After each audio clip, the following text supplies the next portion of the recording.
Hey, it's Brian and Chris here, and we are from Resolve Technology. Today, I want to talk about Microsoft Teams and some of the vulnerabilities that Teams have.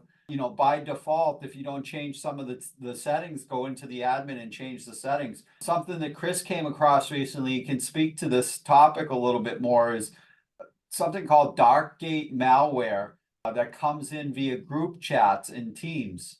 Your admin people really need to take do a once over of your Microsoft 365 admin tenant to make sure it's where they need it to be to reduce this type of risk. Chris, maybe you can shed some light. Yeah, so they're doing this via Microsoft Teams group chat request, and they push a malicious attachment that installs a malware payload onto the victim system. So they have a little screenshot here you can see that, this is what it would look like. There's a message request you get from some external identity. You see some dot on Microsoft.com. This could be anything. It could be a personal Gmail account. Just accepting the message doesn't seem to cause anything, but that's, then they try to trick the user into downloading a file. It's a double extension. So it's called Navigating Future Changes, October 2023.pdf.msi.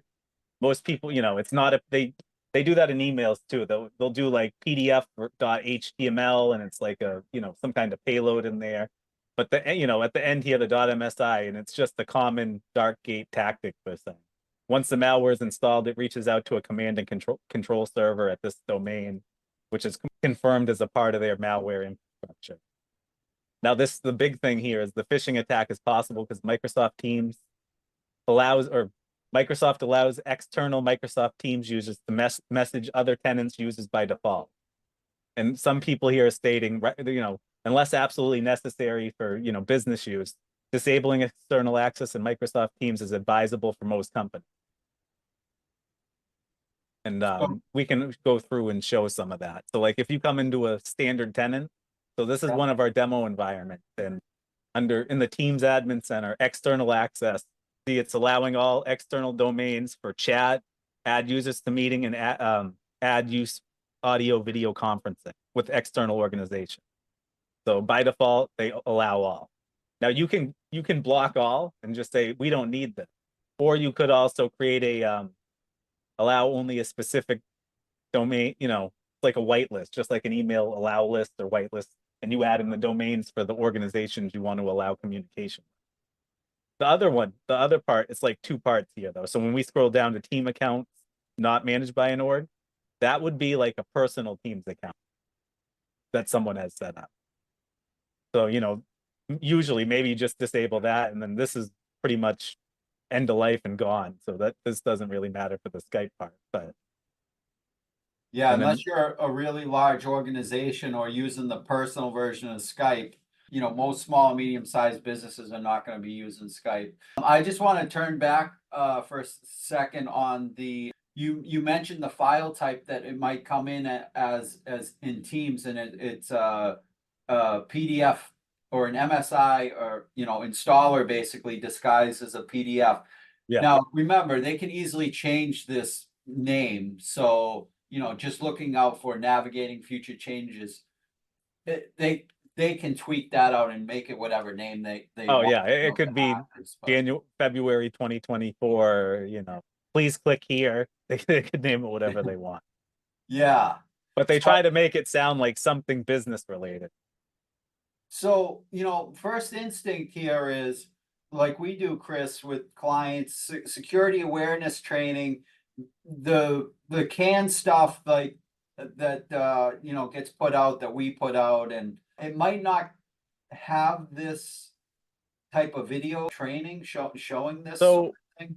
what I not 100%, I can look it up real quick, but I believe the built-in Microsoft phishing simulation that comes with the advanced licensing there does have it where you can do a simulation to Teams with it, like a group message. Okay. Okay.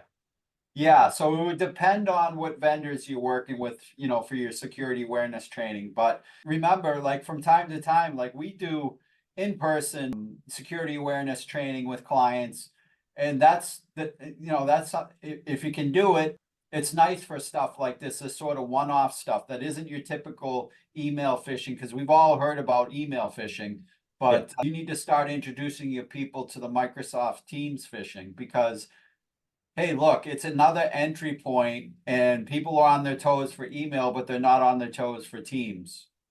What do you think, Chris?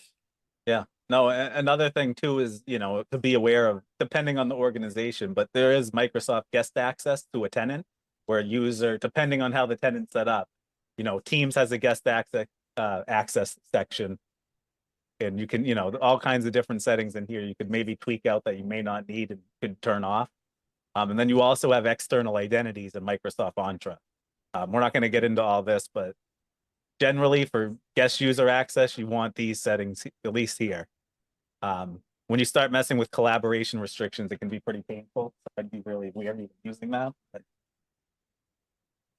Yeah, so some good pointers there in locking down the Teams settings. So the Teams admin portal and also your Entra portal can help out in that area. Okay, we're gonna wrap it up, Chris. Hey, thanks a Yep. lot for showing us that. yeah, have a good one.